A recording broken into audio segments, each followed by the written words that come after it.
It's being reported that Macy's workers are planning to strike on Black Friday, alleging unfair labor practices and the retailer's failure to reach a new union contract deal. 400 workers at Macy's locations in Washington state are planning action after 96% of workers voted in favor of authorizing the strike in October. In 2021 and 2022, Macy's reported profits of over $1 billion. The company spent $600 million on stock buybacks and paid out $173 million in dividends to shareholders in 2022.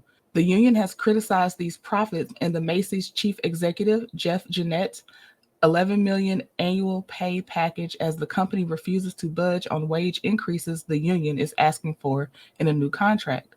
We would like them to share some of those profits so we can have a livable wage, said Isaiah Domingo, who has worked at Macy's in Washington for 21 years. Macy's CEO gets $11 million per year, while a lot of his workers rely on food banks, and some can't even afford to see doctors because of the low wages and the expensive health care. Starting pay in the most recent contract with Macy's was at or near Washington state's minimum wage, which goes up to $16.28 an hour from the 1st of January. Domingo said low pay has made it difficult to attract and retain workers while not properly compensating workers who have put in years of service within the company, resulting in chronic understaffing and higher workloads. A lot of times on the floor, there will be one person covering everything, and that's hard. More and more people are having to take on more, added Domingo. We work long hours, our job titles keep getting longer and longer, and Macy's isn't wanting to invest in their employees and invest in keeping them long term. The union, UFCW Local 3000, is planning a striking workers parade on Black Friday at the Macy's South Center location outside Seattle to kick off the strike.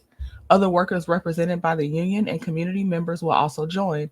Thousands of people have signed on to a petition supporting the workers' strike and pledging not to cross the picket line. Lisa Lewick, another longtime sales associate at Macy's in Linwood, Washington, claimed she had been subjected to unfair labor practices. Lewick said she was suspended for 2 weeks without pay last year after calling the police in response to an individual posing a safety threat at the store. She said workers should not have to fear losing their jobs or being reprimanded for calling emergency services.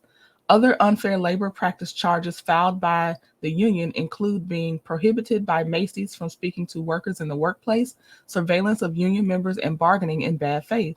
We've had assaults in our stores. We've had shootings out in our parking lots at the time when we have to walk out to cars with no consideration at all, said Lewick.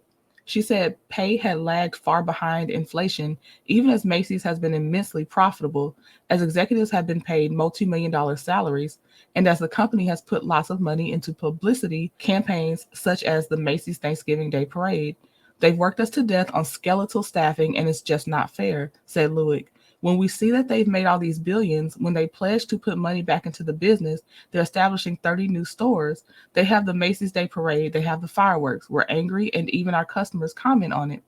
A spokesperson for Macy's said in an email in response to the strike and demands made by workers for a new contract, Macy's seeks to reach a deal that is mutually beneficial to the colleague, company, and union. Taking all of your time,